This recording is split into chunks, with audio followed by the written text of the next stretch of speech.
Welcome back to that one random podcast shorts. I'm Cypher. I'm Treble. And in this video, we're going to react to microchipping, right? So basically, in certain parts of the world right now, and I talked about this 15 years ago, where they're going to start placing microchips in your left hand near your thumb, which will be essentially your whole way of life. So you'll be able to open your front door with it. You'll be able to open your car door if you're allowed to have a car, of course.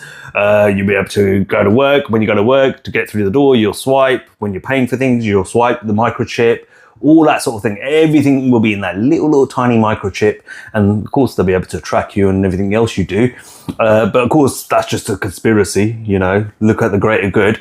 But I'm going to play you this video. And I remember seeing this video 15 years ago. And I think the lady in this video is the head of Motorola at the time.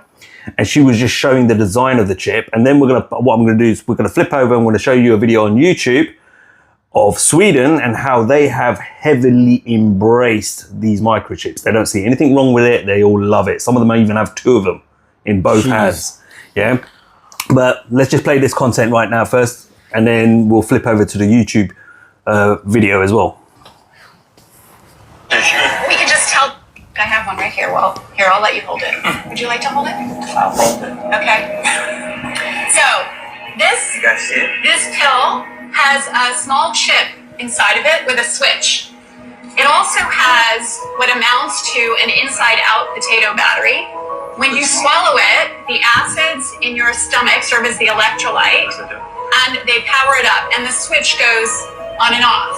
And it creates an 18-bit ECG-like signal in your body, and essentially your entire body becomes your authentication token. Yes, this is true. Okay, but... Okay, so wait. So it's really true. So what this means is that becomes my first superpower. I really want this superpower. It means that my arms are like wires, my hands are like alligator clips. When I touch my phone, my computer, my door, my car, I'm authenticated in. First superpower. Like, I want that. So we're not shipping that right away? Yeah, no. We're not shipping that right away. But it sounds like... This is FDA cleared? So here's the thing. This is not science fiction. This pill is actually made by a company called Proteus, and they've developed it for medical applications. That pill has been CE stamped and cleared by the FDA. You can take 30 of those per day for the rest of your life. And what happens? Does your heart beat change? We can just tell that you've taken the pill. I mean, the medical application. Does Google now know everything I do and everywhere I go? Because let's face it, we like you guys, but you're from Google. Just give him some water and let him take that. Thanks. Maybe Dennis. Dennis, let me ask you, does Larry make you take one of these? It's optional. So we actually have demoed this working and authenticating a phone. Made by MC10, and it has an antenna and some sensors embedded in it. And what we plan to do is work with them to advance a tattoo that could be used for authentication. Now, it may be true that 10 to 20-year-olds don't want to wear a watch on their wrist, but you can be sure that they'll be far. What the fuck? So what she was going to go on to say, and remember that she's showing you a pill here, but she does show you a chip as well. Mm-hmm. And you can't find this content on YouTube anymore. I can't anyway, yeah. But this is literally that birth of the digital ID. Yeah. Yeah. And this was 15 years ago when I was telling everyone, I said, you're a crackpot. It's never going to happen. Right. Now I'm going to play you a more recent video off YouTube. And this was only 7 years ago. Right. Of people in Sweden, I believe it is, taking microchip implants. And then we'll give our take on all of it as a whole. Microchips implanted in human bodies could transform the way we tackle many everyday tasks. Some workers in Sweden are already developing and volunteering to have chips injected into their hands. The technology can make some tasks easier and reduce the amount of personal items employees need to carry. John Blackstone looks at the controversial trend and how it could put your privacy at risk. In a Stockholm business complex, employees gain access not with key cards, but with a wave of a hand. This is something that you can use just like a key badge. At a recent tech conference, Hannes Schroblad explained how a microchip implanted in his hand makes his life easier. It replaces all the keys and cards that used to clutter his pockets. I use this many times a day. For example, to unlock my smartphone, to open the door to my office. Joblot calls himself a biohacker. We biohackers, we think that the human body is a good start, but there is certainly room for improvement. The first step in that improvement is getting a microchip about the size of a grain of rice slipped under the skin. Suddenly, the touch of a hand is enough to tell the office printer, this is an authorized user. It felt pretty scary, but at the same time it felt very modern. The microchips are radio frequency identification tags, the same technology widely used in things like key cards. The chips have been implanted in animals for years to help identify lost pets. Now the technology is moving to humans. A tech startup called Dangerous Things has sold tens of thousands of implant kits for humans, some to tech companies in Europe. Showblad even organizes implant parties where people can bond over getting chipped together.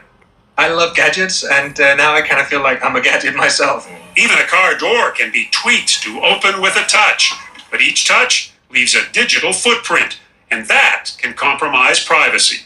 It also seems to be one thing if retailers can track me on my phone to see if they can get me to buy some socks or underwear. It's a different thing if my employer can see where I am, see what I'm doing when I'm off the job. This is serious stuff. We're talking about a nonstop potential connection to my body. I can't turn it off. I can't put it away. It's in me. That's a big problem.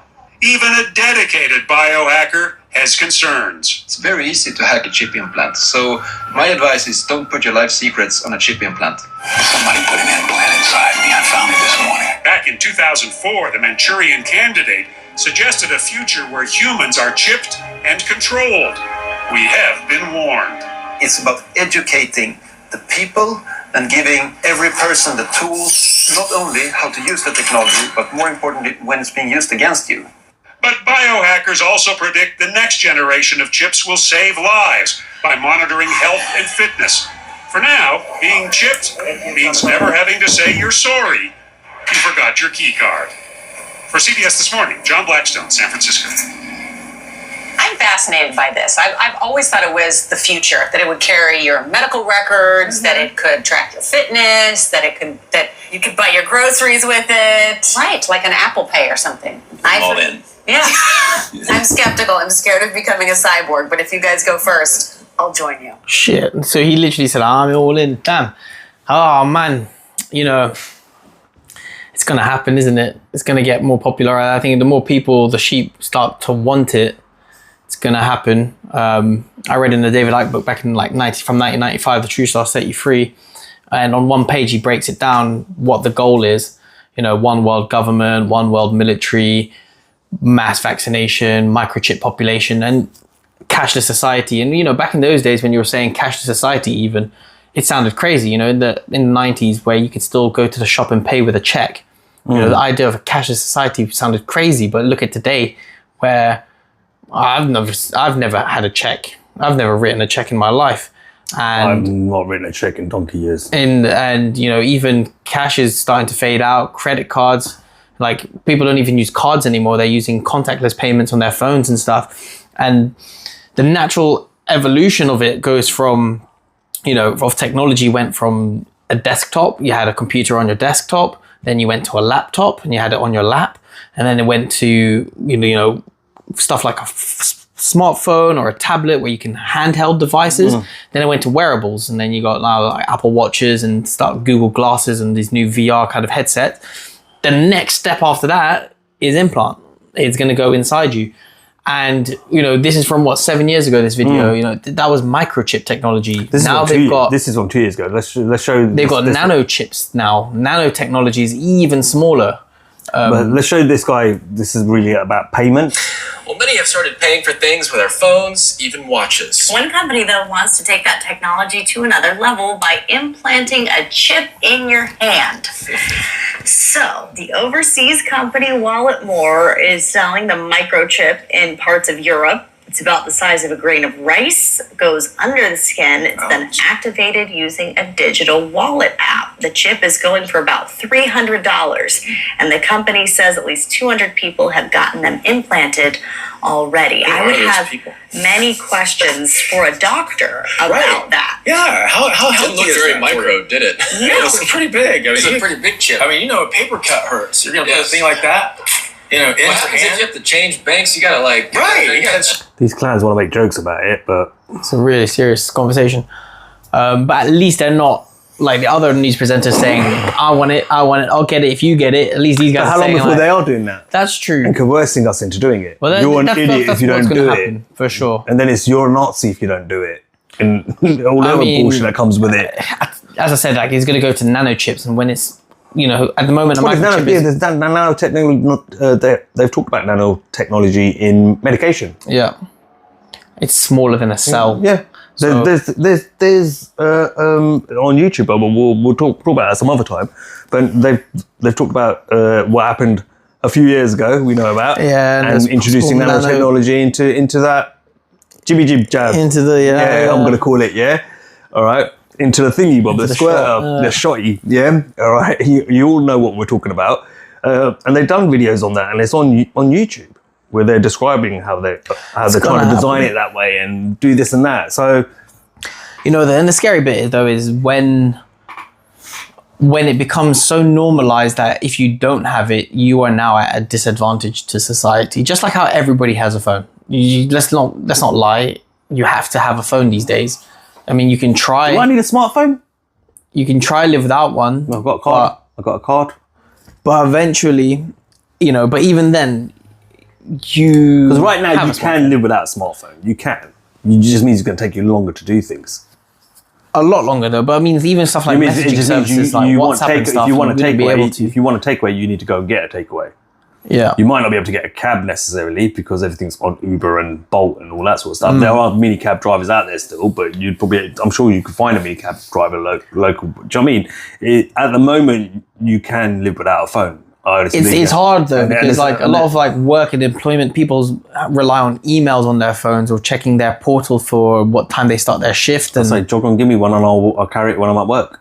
Fair enough as well. If you want me to have that, I'm against smartphone technology. Now, if I turn around and said tomorrow to work, all right, we both worked together once. Yeah. And how many apps do we have on our phone for that place of work? Yeah, Teams and stuff. And it's only getting worse now, right? But if I turn around and said, well, why couldn't you check it on your phone? I'm like, well, I don't have a smartphone anymore. I'm back to a BlackBerry Curve, blah, blah, blah, blah, whatever, because I want an old phone. I don't want a smartphone anymore. Oh, okay, well, then you need to give me one if you want me to carry it on, and I'll carry it at work. Yeah, but I get where you're coming from. Down the line, though, as we progress, it's going to be normalised. It's going to be impossible, man. And to be fair, most people can't live without their smartphones anyway. Yeah, that's the thing. So I think a lot of people want the microchip, sadly. I think they'll see it as a good thing. But yeah, as he said, they're already launching a digital ID in Australia. I think I sent you the clip there. If you're going to be tied to it though, and your company can see where you are and what you've done, and what you're doing, where you're at, where you're socializing. Oh, we don't like the fact that you were at this blah blah whatever gathering. So guess what? We're firing you. And we're just talking about as a business, employer to employee. We're talking about your career, but what about when the government starts getting involved or the military start getting involved and they start tracking you? And well, there will be. There will be. Let's say, for example, they decide to put another lockdown for whatever reason, and they see that your chip is not in your home. You will now be held responsible for that, and there's physical ways that they're going to be able to track us with the chip. It is scary stuff. Is it avoidable? I don't know. I think everybody just has to do their own sovereign stance and say, I don't want it. I'm not going to comply with this. If you want it, take it, but don't drag me into this bullshit. Yeah, but that's mass non-compliance you're talking about. And as we know, that doesn't always work out. No. Necessarily. And then when the truth comes out, and you know what I'm talking about, those idiots who did comply will still deny. Still denying it. Anyway, we'll leave it at that one on this point. We'll get deeper into that conversation later on down the line. But as always, your thoughts, give us your thoughts. Send us links, things you want us to react to.